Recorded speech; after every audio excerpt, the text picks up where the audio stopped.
Les quiero compartir estas escenas que nos encontramos en uno de los municipios de Antioquia. Una mamá llevando a un bebé. Vemos una interacción bastante limitada, trabajando con un grupo de agentes educativos. Aquí en Colombia tenemos una figura que se llama Madres Comunitarias. Ese grupo de agentes eran Madres Comunitarias. Les pregunté, ¿qué ven ustedes en esas fotos?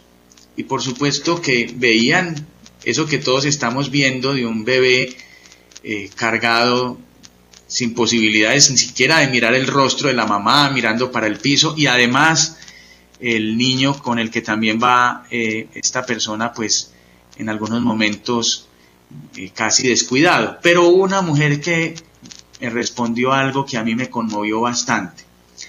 Dijo, yo veo a una mujer cansada. Creo que nosotros, por supuesto, cuando empezamos a promover en las familias nuevas formas de relación, a veces partimos de señalar también la falta, sin negar, por ejemplo, la pobreza de esta interacción de la mamá con el niño. Esta mujer me llevaba a mí a considerar algo también importante que estaba aquí sucediendo, y es quizás una mujer sola que no tenga con quién dejar a sus hijos, con unas realidades propias que no los dejó en la casa, como también sucede.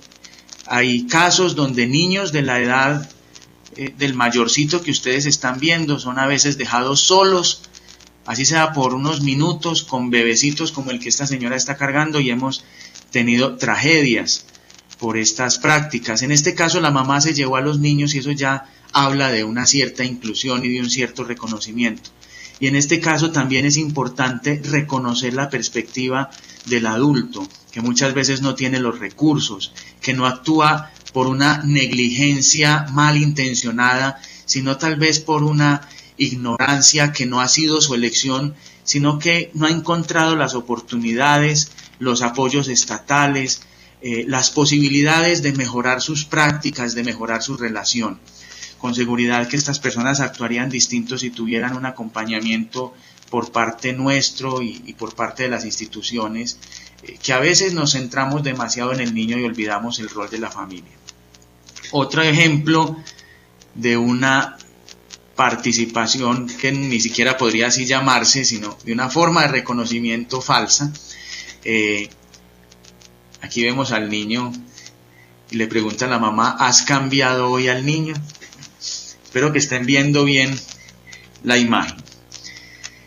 Bueno, habíamos hablado de el no reconocimiento, o la falta de reconocimiento, el falso reconocimiento. Ahorita que nos encontramos en las familias ya propiamente en torno al reconocimiento del otro.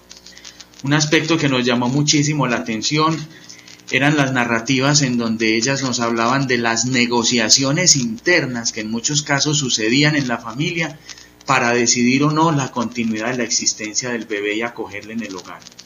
Y allí nos encontramos con narraciones muy fuertes en donde finalmente se decidía, bueno, vamos a aceptar al bebé, vamos a reconocerlo, listo, y le abrían un espacio en la familia. Eso no sucedía desde el principio, incluso muchas de las familias nos decían, mi mamá o mi papá ya me había dicho que si yo quedaba en embarazo, me echaban, o interrumpía el embarazo, o me iba de la casa. Entonces, digamos que esa conversación, que es tremendamente fuerte, a veces conducía, en todos los casos de las familias que entrevistamos, porque de hecho ya tenían su bebé, pues conllevaron esa posibilidad de permitirle la existencia. Nosotros dijimos, ahí ya hay un reconocimiento.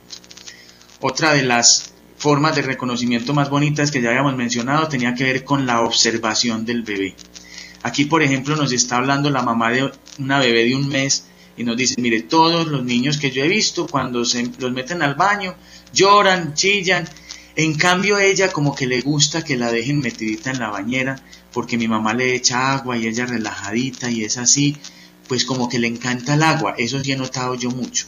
Y estábamos hablando de una bebé de 1 mes. Nos encontrábamos también con familias con bebés de 9 meses que no eran capaces de describirnos asuntos particulares, gustos particulares de sus bebés. El otro aspecto que les decía, dejando a un ladito el tema del reconocimiento y pasando a la comunicación y a la interacción, tiene que ver entonces con las capacidades comunicativas del bebé. Este autor que ponemos aquí, Václavic, pues nos habla de que toda interacción comunica, y nosotros pues sabemos con suficiente evidencia que el ser humano no puede abstraerse de la comunicación, que es imposible no comunicar. Hasta cuando uno no quiere comunicar, comunica. Pero la pregunta aquí era si había una intencionalidad del bebé al comunicar. Y cómo era esa interacción comunicativa, y a eso propiamente era a lo que nosotros considerábamos ya una posibilidad de participación. O sea, no solo a que el niño llore, que ya ahí está expresando algo, sino a las formas como los adultos y los bebés iban sincronizando esas expresiones comunicativas e iban descubriendo las intencionalidades que había detrás de ellas. Lo primero que nos dábamos cuenta era que los adultos consideraban que había unas formas de interacción comunicativas del niño, pero que no tenían intencionalidad. Entonces decía un adulto, por ejemplo, el bebé, aunque puede escuchar, no entiende. Eso se contrastaba con otras percepciones donde los adultos eran bastante cuidadosos de lo que hacían y decían delante del bebé porque creían que el bebé entendía. Otra expresión, los bebés hablan pero en un idioma que no se les entiende. Ahí, por ejemplo, hay una narración de un diálogo entre la abuela y el abuelo que nos habla de cómo el bebé hace unos sonidos, pero los adultos no alcanzaban a percibir allí ningún sentido en eso que el niño está diciendo. Simplemente un niño alegando. Alegar aquí es hablar por hablar. De otro lado nos encontrábamos con interacciones claramente reconocidas como intencionadas. Algunas familias nos hablaban de expresiones que el niño era capaz de distinguir, el bebé como alguien que distingue lo que el adulto le quiere decir, expresiones en el rostro, el tono de la voz, y el bebé reaccionaba claramente frente a eso que el adulto en sus intenciones le manifestaba. Pero también nos encontrábamos, el diálogo que hay abajo nos muestra una paradoja con el bebé de 9 meses del que ya hemos hablado. Decía, el bebé se hace el bobo. El niño estaba jugando con una materita, con una vasija donde se siembra una mata, una planta, y entonces estaba cogiendo la tierrita y la mamá lo regañaba. Y entonces ella decía, se hace el bobo, como quien dice, no me están hablando a mí. Pero luego agachaba la cabeza. La mamá hablaba de eso justamente como para decir, él no entiende lo que yo le estoy diciendo. Pero vemos ahí justamente cómo el bebé entendía claramente y tenía además una actuación bastante inteligente frente a eso que la mamá le decía. Y el último aspecto tiene que ver con cómo se influencian recíprocamente el bebé y la familia. Y aquí volvemos a un elemento que quizás ya tocamos, y era aquello de simplemente ser parte, pero por otro lado la posibilidad real de ser partícipe. Es decir, la sola presencia del bebé ya modifica el sistema familiar. Eso no es propiamente una forma de participación, pero ya de alguna manera es simplemente un aspecto, y es ser parte. Pero ser partícipe tiene que ver con la posibilidad de un intercambio que modifica de una manera más clara el rumbo de la vida de quienes hacen parte de ese sistema familiar. Y vamos a ver algunos ejemplos bastante bonitos y significativos que nos hablaban de esta influencia. Por un lado, simplemente el escenario, la llegada del bebé como una limitación para los proyectos de vida y la autonomía de las familias. Entonces el bebé era un obstáculo, y la preparación del lugar dentro del hogar. Nos encontrábamos, por ejemplo, como en algunos casos muchos meses después o varios meses después de haber nacido el bebé, todavía la familia no le había dispuesto un sitio en la casa, más allá del rinconcito en la cama al lado de la mamá. La casa como que no nos hablaba de un bebé que estuviera allí presente. En otros casos nos hablaban como incluso desde antes de nacer ya toda la casa se disponía para la llegada del bebé. Y eso nos habla del ser parte o del ser partícipe. Aquí, por ejemplo, está esta expresión que nos habla de cómo lo que el bebé significa también tiene que ver con un momento crítico para la mamá, porque frustra un proyecto que ella traía a nivel personal. Y el bebé como partícipe pues nos habla de un bebé que influye en las actitudes y en las relaciones entre los miembros de la familia.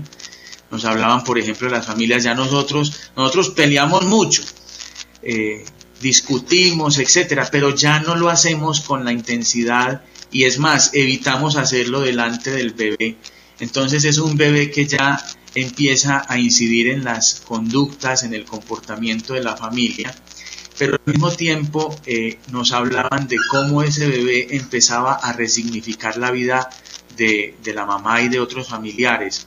No le encontraba como un sentido, como una alegría a la vida. Hay veces que sí me deprimo, pero la miro y con solo mirarla ya como que se me quita todo, ella es la luz de mis ojos. Entonces el bebé que empieza a adoptar de un sentido distinto la vida y las interacciones familiares. Con esta frasecita quisiera yo terminar para que empezáramos ya propiamente el diálogo y suspendamos el monólogo. Hay una palabra que puede tocar todo tu ser, que puede recorrerte y hacer florecer lo mejor de ti. Viene vestida de sonrisa o de llanto. A veces resuena y otras veces requiere ser escuchada con otros sentidos para poder entenderla. Si logras escuchar esa palabra, si dejas que te acaricie, alimentará tu alma y brotará de ti sabiduría y amor en cada gesto, en el tono de tu voz, en tu mirada, en el movimiento de tus manos.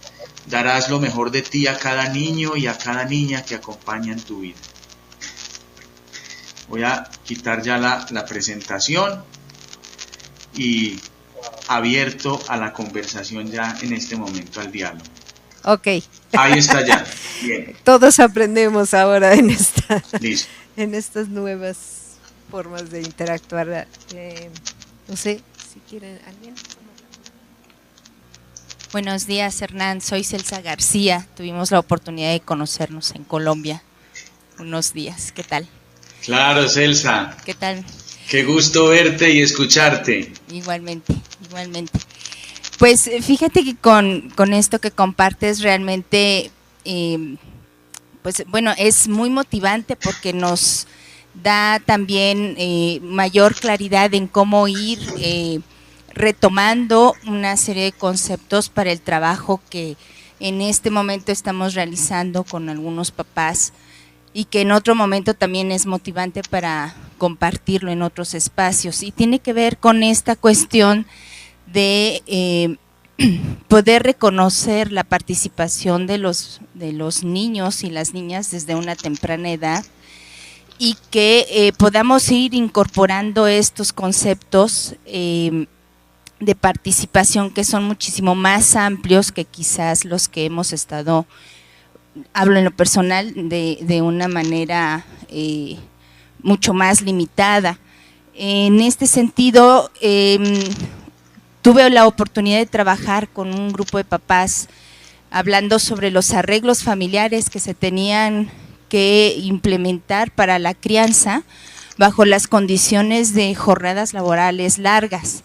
De hecho, compartiendo el trabajo con la maestra Norma, le llamábamos de sol a foco porque los niños no veían a los papás ni a las mamás.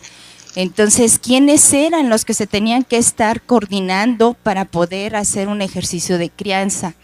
Y entonces me brinca esto que tú mencionabas sobre el reconocimiento, sobre la participación activa, de cómo poder ir facilitándoles herramientas y de reconocimiento del adulto para la escucha con estos niños y niñas que están con otras personas por las condiciones de maltrato económico, ¿no?, y laboral que existen en el país, aquí en México. Entonces, creo que tu presentación nos da pauta para retomar muchísimos elementos teóricos para poder trabajar y empoderar a estas familias que de manera importante se tienen que ir adaptando y moldeando a estas condiciones que van impactando en el desarrollo. Parte de la motivación de esta intervención fue porque los niños en teoría presentaban problemas de conducta en un espacio de desarrollo infantil, pero no, lo que manifestaban los niños es que nunca vemos a mi papá, nunca veo a mi mamá, y entonces de alguna manera la preocupación era cómo poder hacer trascender también estas figuras afectivas significativas en los niños, aunque no estén en la cotidianidad, ¿no?, que también sería como otro proceso, cómo lograr arraigar la figura afectiva de estos papás y de estas mamás que tuvieron un rol importante en la gestación, como tú dices, y que a lo mejor no se logra rescatar de una manera significativa para un ejercicio de crianza que está ejerciendo otras personas. Entonces, pues bueno, yo me quedo con muchas preguntas, con muchas cosas por resolver, pero que finalmente pueden motivarnos para la creatividad también y después compartirlo con ustedes y ver de qué manera podemos empoderar a estas familias con estos procesos para los niños y las niñas. Muchas gracias y un placer verte y qué gusto. Hasta luego.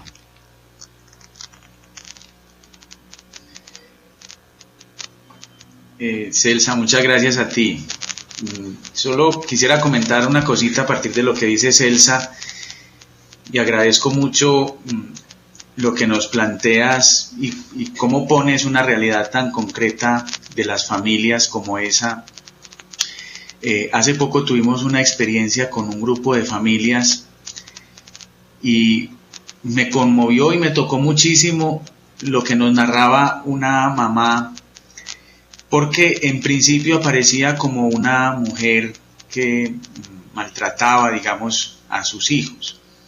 Pero en un proceso de escucha de estas familias empezábamos a descubrir realmente qué era lo que sucedía con esta mamá y qué era lo que sucedía con los niños y con las niñas.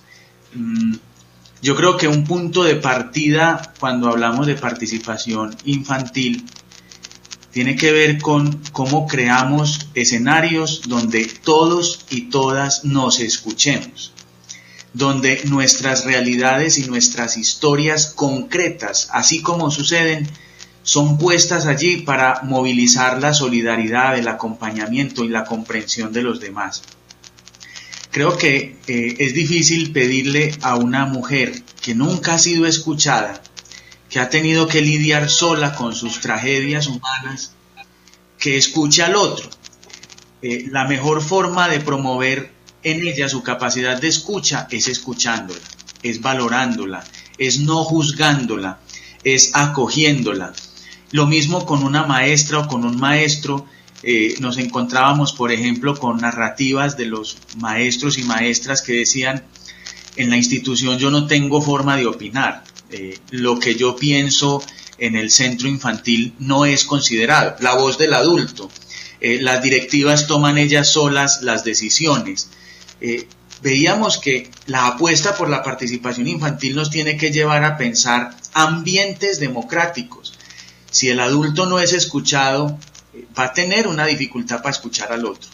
Y en este caso, reconocer esas historias que hay detrás de una familia, más allá de centrarnos en el síntoma, que es la situación que a veces el niño nos expresa con su rebeldía, entre comillas, o con su comportamiento, nos va a permitir tener una mejor comprensión de la situación, y eso es escuchar la realidad del niño, es escuchar la realidad de su familia. Escuchar la realidad del niño es escuchar la realidad de la dinámica que sucede en el centro infantil. Entonces, esa voz del niño siempre nos estará hablando de algo que va más allá, que está detrás, y que justamente nuestra sensibilidad es la que nos tendría que permitir dar cuenta en todo ese sistema de relaciones a qué nos está desafiando esa voz del niño.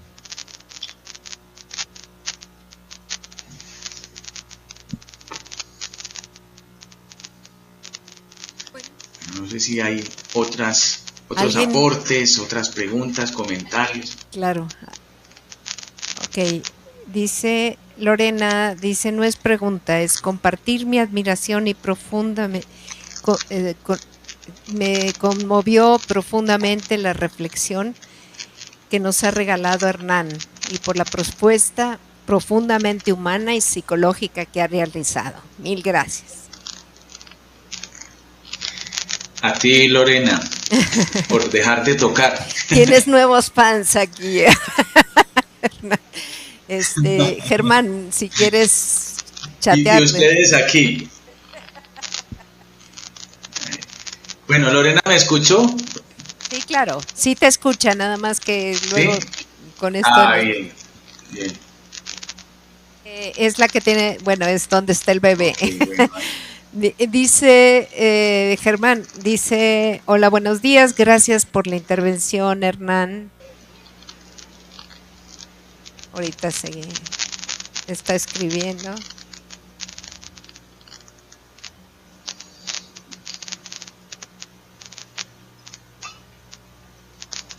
Dice, me parece que la participación es un aspecto muy importante en la etapa de la niñez, dice Germán. Ellos están trabajando también con estancias infantiles. Me costaba mucho trabajo traspolarlo a la primera infancia, todos estos conceptos.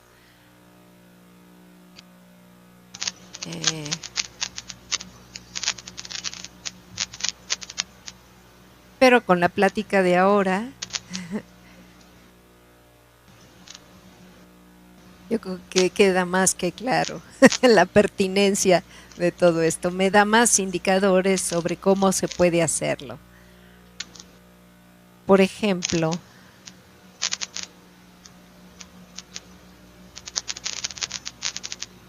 ¿se escucha?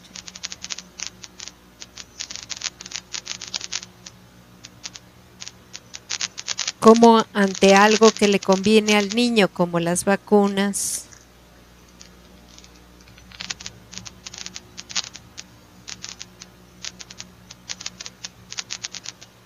no es llegar y solo vacunarlo.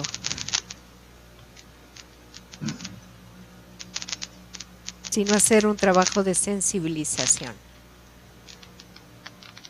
para que entienda la conveniencia.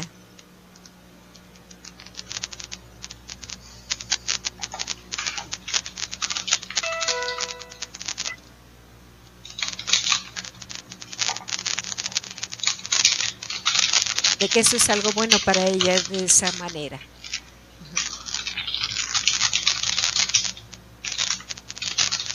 Y de esta manera es considerarlo como persona y como ser individual.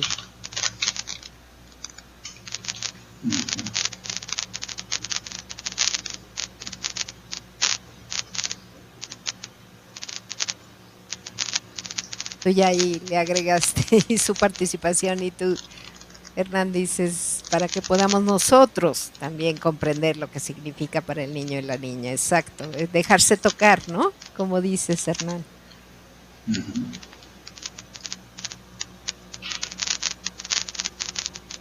Okay. Si quieres comentar algo, Hernán. ¿El nombre de quien está escribiendo en UPN es cuál? Germán. Germán. Ah, ese es Germán, ok. Gracias, Germán, por tu reflexión. Sí, y creo que además de que les escribí ahí un poco era junto a preparar al niño para esa intervención que el adulto quiere hacer desde toda la comprensión que el adulto tiene sobre lo que le conviene a un niño. Hay también el desafío de interrogarse sobre ¿y eso qué significa para el niño? El niño cómo verá eso. Ahí creo que hay una tarea que no siempre es fácil, a veces recurrir al dibujo, recurrir a ciertos juegos, a la observación, es la que nos permite ponernos en el lugar de él Y ahí, justamente, al entender lo que para él significa, poder rediseñar o fortalecer esa sensibilización, porque a veces incluso esa sensibilización es también desde nuestras comprensiones. Pero esa sensibilización o preparación del niño tiene que partir de reconocer lo que para él puede estar significando, que siempre es un ejercicio de aproximación. Vamos acercándonos y acercándonos poco a poco hasta ir encontrando algo que creemos de verdad es el punto de vista del niño. Ahora Gloria quiere tomar la palabra de Sinaloa, ya hay cola, también Lorena. Bueno, leo antes de darle la palabra a Gloria y su equipo, el comentario de Lorena. Agradezco la oportunidad de haber escuchado a Hernán por compartirnos las experiencias que ha tenido y permitirme ver la importancia que tiene la participación que tienen los bebés, al contemplarlos como personas que pueden aportar muchísimo en su familia y en el entorno en que se encuentran. Mil gracias. Bien, bravo, dice Lorena. Va Gloria entonces de Sinaloa. Ellas son de la Normal de Sinaloa, hacen un trabajo excelente ahí en la Normal formando maestros, que no es pequeño trabajo. Gloria, a ver si funciona. Tengo una hermana allá en Sinaloa. Tengo una hermana que está viviendo allá en Sinaloa, está estudiando un doctorado allá en la universidad, allá en Sinaloa. Así que cuando dicen Sinaloa, ahí se me mueve algo por aquí en el pecho. Gloria, ¿quieren hablar? Sí, ahí está. Sí, te escuchamos. Les quiero compartir estas escenas que nos encontramos en uno de los municipios de Antioquia. Una mamá llevando a un bebé.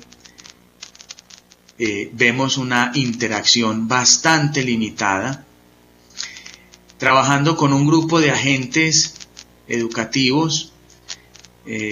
Aquí en Colombia tenemos una figura que se llama Madres Comunitarias. Ese grupo de agentes eran Madres Comunitarias. Les pregunté, ¿qué ven ustedes en esas fotos?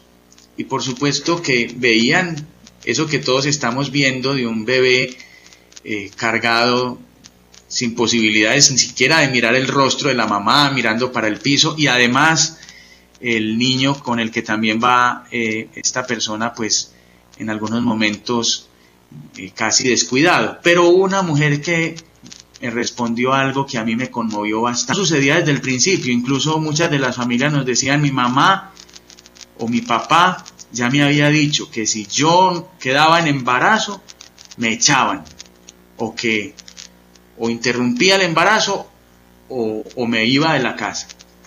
Entonces, digamos que esa conversación, que es tremendamente fuerte, a veces conducía, bueno, en todos los casos de las familias que entrevistamos, porque de hecho ya tenían su bebé, pues conllevaron esa posibilidad de permitirle la existencia. Nosotros dijimos, ahí ya hay un reconocimiento.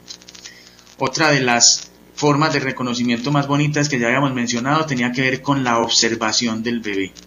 Aquí, por ejemplo, nos está hablando la mamá de una bebé de 1 mes y nos dice, mire, todos los niños que yo he visto, cuando se los meten al baño, lloran, chillan. En cambio, ella como que le gusta que la dejen metidita en la bañera, porque mi mamá le echa agua y ella relajadita. Eso la mamá se llevó a los niños y eso ya habla de una cierta inclusión y de un cierto reconocimiento. Y en este caso también es importante reconocer la perspectiva del adulto, que muchas veces no tiene los recursos, que no actúa por una negligencia malintencionada, sino tal vez por una ignorancia que no ha sido su elección, sino que no ha encontrado las oportunidades, los apoyos estatales, las posibilidades de mejorar sus prácticas, de mejorar su relación. Con seguridad que estas personas actuarían distintos si tuvieran un acompañamiento por parte nuestro y por parte de las instituciones, que a veces nos centramos demasiado en el niño y olvidamos el rol de la familia.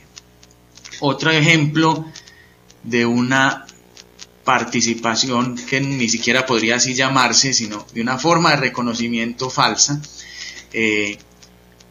Aquí vemos al niño y le pregunta a la mamá, ¿has cambiado hoy al niño? Espero que estén viendo bien la imagen. Bueno, habíamos hablado de el no reconocimiento, la falta de reconocimiento, el falso reconocimiento. Ahorita que nos encontramos en las familias ya propiamente en torno al reconocimiento del otro. Un aspecto que nos llamó muchísimo la atención eran las narrativas en donde ellas nos hablaban de las negociaciones internas que en muchos casos sucedían en la familia para decidir o no la continuidad de la existencia del bebé y acogerle en el hogar. Y allí nos encontramos con narraciones muy fuertes en donde finalmente se decidía, bueno, vamos a aceptar al bebé, vamos a reconocerlo, listo, y le abrían un espacio en la familia. Eso no es importante. Dijo, yo veo a una mujer cansada. Creo que nosotros, por supuesto, cuando empezamos a promover en las familias nuevas formas de relación, a veces partimos de señalar también la falta, sin negar, por ejemplo, la pobreza de esta interacción de la mamá con el niño. Esta mujer me llevaba a mí a considerar algo también importante que estaba aquí sucediendo, y es quizás una mujer sola que no tenga con quién dejar a sus hijos, con unas realidades propias que no los dejó en la casa, como también sucede. Hay casos donde niños de la edad del mayorcito que ustedes están viendo son a veces dejados solos, así sea por unos minutos, con bebecitos como el que esta señora está cargando, y hemos tenido tragedias por estas prácticas. En este caso